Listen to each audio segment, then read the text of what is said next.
Vida em família, desafios constantes. É sobre este importante assunto que vamos conversar hoje com Danilo Arruda da Luz, vice-presidente da Federação Espírita do Paraná. No Momento Espírita, vamos ver a mensagem com o título Devoção Filial.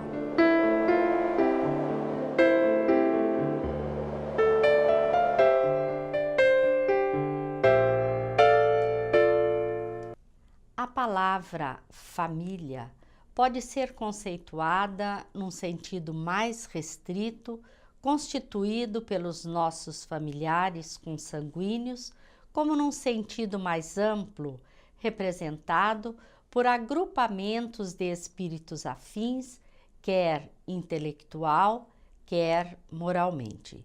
Esse núcleo representa a base de uma sociedade, contribuindo para a evolução pessoal e do grupo como um todo.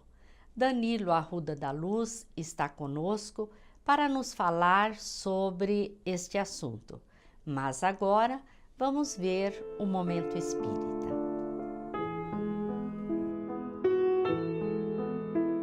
Existem exemplos ao longo da história que falam do amor e da extrema dedicação filial. Recordamo-nos de uma lenda romana dos tempos finais da República. Muitas foram as perseguições injustas a velhos servidores daquele regime. Afinal, o império estava por surgir. Os governantes de Roma chegaram a decretar que velhos servidores da República fossem banidos da cidade. Entre esses, havia um muito doente. Ora, ele adoecera simplesmente servindo a Roma que tanto amava.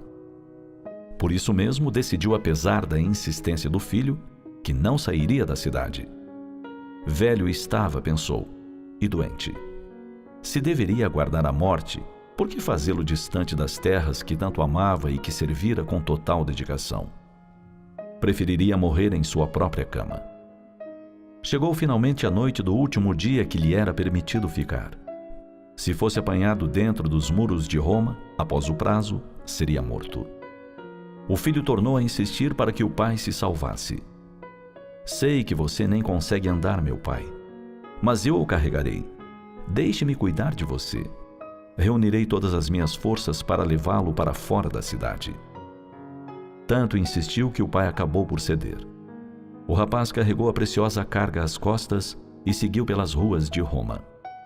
A multidão se apinhava para ver a incrível cena, e ante os esforços do filho aplaudia, incentivando-o.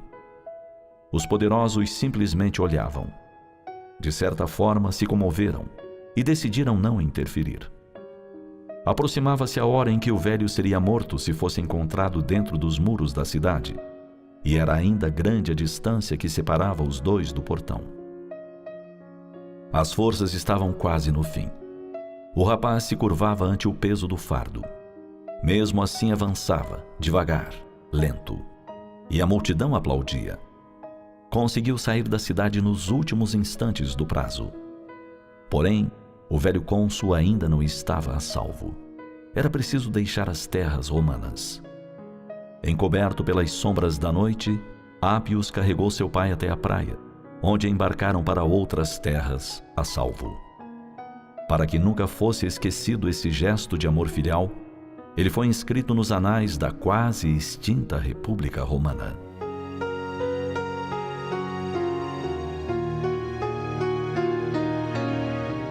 O mandamento honrai a vosso pai e a vossa mãe quer dizer muito mais do que respeitar os que deram a vida aos filhos. Quer dizer também assisti-los na necessidade e lhes proporcionar repouso na velhice.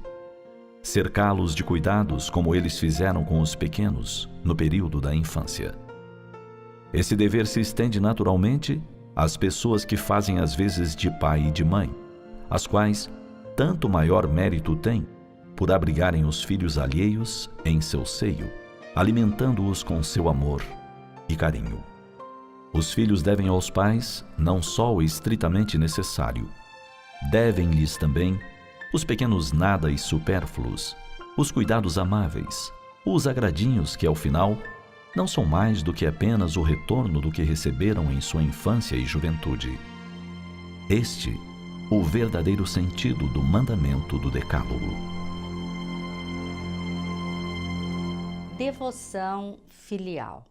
Esta mensagem está no CD número 19. Mensagens como esta podem ser encontradas nos 29 CDs já disponibilizados. Vamos conversar com Danilo Arruda da Luz, que participa da AMEN, Associação Espírita de Maringá, e é vice-presidente da Federação Espírita do Paraná sobre vida em família, desafios constantes. Olá, Danilo, que bom ter você mais uma vez no programa. Considerando o grande valor da família no processo de preparação do espírito que reencarna para os enfrentamentos que necessita fazer para o seu crescimento, por que nós observamos tantas famílias em condições tão desestruturadas? Olá, Ivone, sempre uma alegria estar de volta ao programa. Apesar de tanto se falar sobre o valor da vida em família, a gente observa que ainda é difícil o entendimento disso para muitos de nós, até mesmo por aspectos culturais, a vida em sociedade, às vezes algumas situações que acontecem em que, buscando se justificar algumas atitudes, algumas formas, alguns comportamentos, se desprezam esses valores que podem ser construídos dentro da família. Então essa é uma situação que a gente observa hoje, dessa falta de compreensão do real valor da família.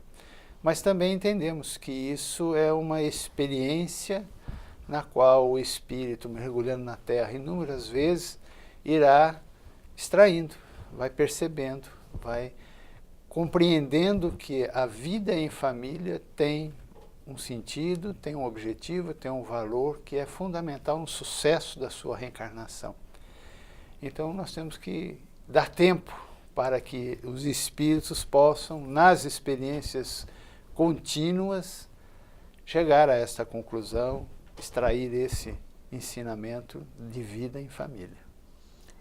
E o que nós poderíamos considerar, além desse desconhecimento do valor da família, que contribui também para essa desarmonia que observamos nas famílias dos dias atuais? Algo de grande relevância também diz respeito aos elementos espirituais que a gente tem que fazer uma análise e estão considerados na instituição família. Primeiramente, os espíritos que reencarnam, os espíritos que compõem a família, o casal quando se forma, então espíritos que se encontram, terão as suas necessidades, as suas possibilidades, habilidades para a constituição dessa instituição família. Os espíritos que vão ser recebidos como os filhos deverão ter ali entre si, entre irmãos e com os pais também, uma relação que vem de encarnações anteriores. Então a gente precisa também compreender, fazer uma análise das possibilidades. Haverá famílias em que o grupo que reencarna é um grupo que tem uma grande necessidade, uma carga imensa de reajustes, de resgates entre cada um desses membros. Às vezes e um núcleo se prepara para receber este único, para tentar fazer um ajuste com ele, um resgate, uma recuperação. Outras vezes, podemos até encontrar também espíritos que reencarnam que do passado não trazem quase relação alguma, mas que necessitam deste encontro para desenvolver algumas de suas faculdades e habilidades, para experiências novas. Então, a partir dessas ideias, a gente vai observando características diferentes na formação das famílias, aquelas em que há uma proximidade muito grande entre os membros, um carinho entre eles, a gente já imagina, bom, devem ser espíritos afins já de outras encarnações que estão aqui burilando alguma coisa ainda que falta, estão aqui num processo de ajuda pelo amor que nutrem um pelo outro. Às vezes a gente encontra famílias em que há um desequilíbrio nesse aspecto, uma dificuldade de relacionamento entre os seus membros, e a gente já pode imaginar, deverá ter aí um aspecto voltado a encontros passados, né? Quais as diferenças que não há entre esses espíritos, as antipatias que foram criadas, e que agora, nessa nova reencarnação, têm a oportunidade de estarem juntos para fazer esse ajuste. E um último elemento ainda que eu destacaria são as influências espirituais. Vejamos que no grande projeto divino, no grande projeto de evolução dos espíritos de nós que estamos aqui ligados a essa família terrestre, encontraremos aqueles que estão contrariados, aqueles espíritos que desejam que este projeto não dê certo. Então eles investem nas influências espirituais, nas influências dentro da família, nos membros da família, justamente para tentar fazer com que a instituição familiar ou este laboratório não dê certo para esses espíritos. O que explica também para nós várias situações de desequilíbrio que a gente encontra em sociedades e pela intuição dessas influências, o surgimento das ideias que têm colocado em xeque os valores da família, né? Pela intuição, eles percebendo as nossas dificuldades, as nossas viciações, aos pouquinhos eles vão nos induzindo, pelos pensamentos, a nutrir sentimentos que desfavorecem justamente este aperto dos laços dentro da família, ou mesmo a nos afastar da consideração desses laços familiares pela importância que tem no processo de evolução do espírito. Ou seja, eles investem contrariamente para que o sucesso da instituição familiar se estabeleça. Daí a necessidade de manter-se sempre no lar a oração, não é, Danilo? Com certeza, Ivone, acho muito importante a tua lembrança. Todas as ações que nós possamos desenvolver dentro da família, que busquem a aproximação de cada um dos membros, o equilíbrio, a reflexão em termos do que é a vida em família, da importância, compreender quem são aqueles que estão conosco na família, que todos nós devemos respeitar, né? Para sermos respeitados, devemos respeitar. Então essas ações, o evangelho no lar, a oração, a relação com carinho entre as pessoas, os pais demonstrando aos filhos, né? Corrigindo os filhos no aspecto de como se relacionar, porque as crianças nos arroubos da infância ou da adolescência, às vezes até nos tratamentos, a gente vê até assusta às vezes, né? Como eles conversam um com os outros, às vezes até de uma maneira mais enérgica, mais agressiva, e depois eles falam para o pai e para a mãe, não, isso é normal, e todo mundo é assim e tal. Não, não é normal. Nós temos que trabalhar, como os pais têm que trabalhar muito para a manutenção, como você disse, desse ambiente o mais sereno possível, o mais harmônico possível. Então as ações voltadas à espiritualização de cada um dos membros ali é fundamental. Você teria mais alguma coisa a colocar com relação ao comportamento de uma família equilibrada, atendendo aos seus objetivos perante a vontade divina? Olha, eu considero, não apenas a relação familiar, mas em qualquer relação da vida em sociedade, o respeito ao próximo como sendo o elemento fundamental para o sucesso daquela relação, consequentemente o sucesso da família. Quando os membros não se respeitam por algum motivo, é quase que fatal que o sucesso não vai surgir. E este aspecto, respeitar o outro, vem ao encontro também da ideia de compromissos. Nós estamos dentro de uma relação, de uma instituição, não é, usando o termo mais popular, não é de graça, não foi ao acaso que isso se estabeleceu. Existe um propósito para isso, um objetivo para cada um de nós estarmos ali. E nós temos que entender isso como sendo algo a nosso bem. para o nosso sucesso, para a nossa melhoria. Então isso se chama compromisso.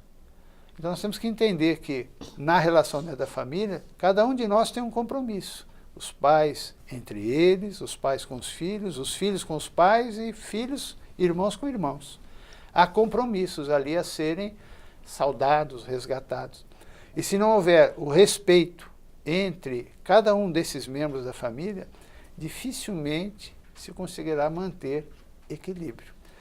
E a gente vê isso com força, com intensidade, mesmo naquelas famílias que nós encontramos as dificuldades, que são as nossas, a grande maioria, no estágio que nós estamos de evolução. É difícil você encontrar uma família que você olha e fale, que perfeição, né, Não tem Ivone? dificuldade, não tem problema. Que relacionamento maravilhoso entre todos, é muito difícil. Mas isso não diz, não considera que nas demais não haja possibilidade de construirmos uma condição que seja a melhor possível para aquele momento. E a gente observa isso. Famílias que têm as suas dificuldades na relação entre irmãos, entre pais, mas que com o passar do tempo, o amadurecimento, os filhos que crescem, saem, formam novas famílias, como você falou, vêm os netos e tal. Existe um laço que une a todos e que os aproxima mais à frente. Às vezes há um tempo de afastamento, os filhos saem, vão estudar fora, vão construir a família, iniciam uma relação com outras famílias, então parece que é um afastamento. Mas quando há esse investimento no respeito, no compromisso de todos, você tem a certeza, observe, com o passar do tempo esses laços se aproximam, se renovam, as pessoas vêm novamente a este convívio familiar. É uma necessidade. Um alimenta o outro, a gente se nutre um do outro. Há um momento em que, pelas imposições da vida, a gente precisa se afastar, mas depois há o retorno. E aí a gente pode dizer, apesar das dificuldades, há um equilíbrio, há uma sintonia na família e esses laços não se quebram. Os pais, na condição de mais experientes e capazes, devem ter uma importância muito grande na formação dos filhos. Mas como explicar, Danilo, aqueles que nos parecem mais serem aprendizes dos filhos do que propriamente seus educadores? A gente costuma dizer, parece que o filho é mais evoluído que o pai. Isso, o filho é quem orienta o pai e a mãe. O que orienta o pai muitas vezes é o filho que até encaminha o pai para uma religião, para uma igreja. Existe essa situação, não é? Eles fomentam melhor o equilíbrio da família do que os próprios pais. Para a gente entender isso, algumas análises aí são importantes, né? Primeiro, cada um daqueles espíritos que estão formando a família tem uma história passada. E cada um deles já tem conquistas, né? Então, entendemos aí que há diferenças entre habilidades, capacidades de cada um desses espíritos que estão ali. Os pais têm sim, na proposta de formação da família e receberem esses filhos, uma grande tarefa. E relembrando Kardec, questionando aos espíritos sobre a paternidade, seria uma missão, a resposta é muito bonita. Das maiores missões que pode existir. Quando Deus nos empresta seus filhos, nossos irmãos, para que numa condição a gente possa cumprir uma tarefa de orientação, de educação, auxiliá-los no processo. Que às vezes eles já fizeram conosco em outro momento, quando foram nossos pais, né? Então isso é bastante interessante, muito bonito, muito importante. Mas a gente vai encontrar, em função disso, às vezes filhos que reencarnam em um lar cuja sua condição de moralização, de desenvolvimento, está além dos próprios pais que formaram a família e se prepararam para recebê-lo. E isso existe dentro do planejamento, sim, e serve como orientação e aprendizado para os próprios pais. A vida em família é um processo educacional em que se educa e se aprende cada um dos membros da família. Quem de nós, os que são pais, já não aprenderam, não tiveram um momento em que, a partir da atitude de um filho, de uma resposta de um filho, parar e pensar assim, puxa vida, eu estava equivocado, ele está certo. Fizemos um aprendizado com ele. E o inverso também. O normal, natural, lógico, pela experiência e pela condição, os pais serem os maiores orientadores dos filhos. Mas encontramos situações em que os filhos vêm até com este objetivo, com esta missão, de no decorrer desta fase juvenil, infantil ou adolescente, eles servirem de exemplos para os pais, que nas suas dificuldades não conseguem fazer o aprendizado de certas lições. E o filho vem com esta tarefa. E a gente encontra filhos que você olha e é filho do outro, a gente fala assim, ah, meu Deus, como gostaria de ter um filho assim, né? Que maravilha, olha que bom senso, olha que serenidade. Às vezes a gente até se equivoca e fala que adulto é mais adulto que os pais, né? Adulto na condição cronológica não é, mas na condição de evolução espiritual, com certeza é. Então isso é algo... maturidade espiritual, né? Exatamente. Ele vem com a proposta de auxiliar o pai, a mãe, às vezes um, às vezes os dois. Né? Às vezes o irmão, né? Um irmão mais Danilo, velho. quanto à relação entre pais e filhos, nos parece que é uma tarefa muito difícil, né? O que a doutrina espírita nos diz sobre essa questão? E parece que nos dias atuais ainda mais difícil. Mais difícil ainda. A gente sempre comenta que uma tarefa muito difícil na existência é o encaminhamento, é a educação, é o relacionamento com os filhos, né? Devemos entender que o processo de evolução, de aprendizagem do espírito vai se dando na proporção em que ele vai estando cada vez mais preparado. O que eu quero dizer? As lições vêm de acordo com os momentos e as nossas necessidades. É óbvio que nós compararmos gerações passadas, tempos passados, os espíritos hoje que reencarnam têm a necessidade de novos aprendizados mais difíceis, como na escola. Saiu do 2º ano, foi para o 3º. O 3º é mais difícil, né? Então nós experimentamos hoje momentos em que exigem mais de nós. Lições mais difíceis para serem aprendidas. E é óbvio, quando a coisa fica mais difícil, a gente tem uma probabilidade de se equivocar, de se enganar também maior, né? Aumenta essa possibilidade. Não que seja natural, mas pode acontecer. Então eu vejo que nos dias de hoje, nós passamos por experiências mais complexas, mais difíceis. E ao mesmo tempo a gente está recebendo uma influência, uma carga intensa que veio com essas novas experiências. Educar jovens, hoje a gente fala, é difícil. Os jovens, às vezes a gente escuta muito isso, eles estão muito rebeldes, eles estão muito atirados, eles não respeitam a família, os mais velhos. Mas vejamos também o lado, o aspecto de dificuldades para eles. Eles enfrentam uma vida em sociedade muito mais difícil do que quando nós enfrentamos nas nossas gerações.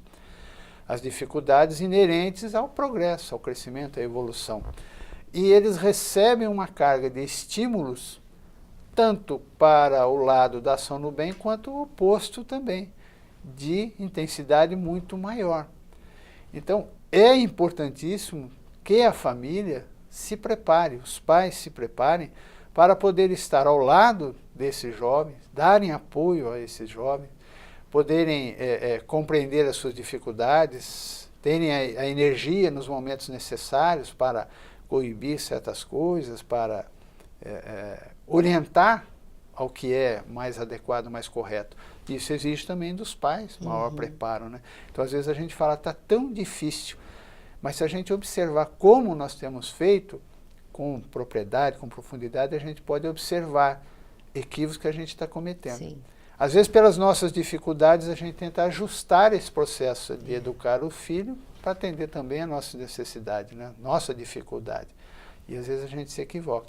Mas o que é importantíssimo, a doutrina espírita deixa bem claro para nós, e que já falei um pouquinho a respeito da constituição da família. O respeito, o carinho, o amor, a compreensão daquele espírito que está ali hoje, como meu filho, ou às vezes como companheiro ou companheira. É meu irmão, é digno de respeito, é merecedor de respeito, e eu sou devedor a ele. Como todos nós somos devedores a todos os nossos irmãos, somos devedores a Deus também. É sempre muito importante refletirmos sobre essas questões, né, Danilo? Com certeza. Nós agradecemos a sua participação mais uma vez, Agradecemos a todos vocês que estiveram juntos conosco. Esperamos estar juntos no próximo programa e muita paz a todos.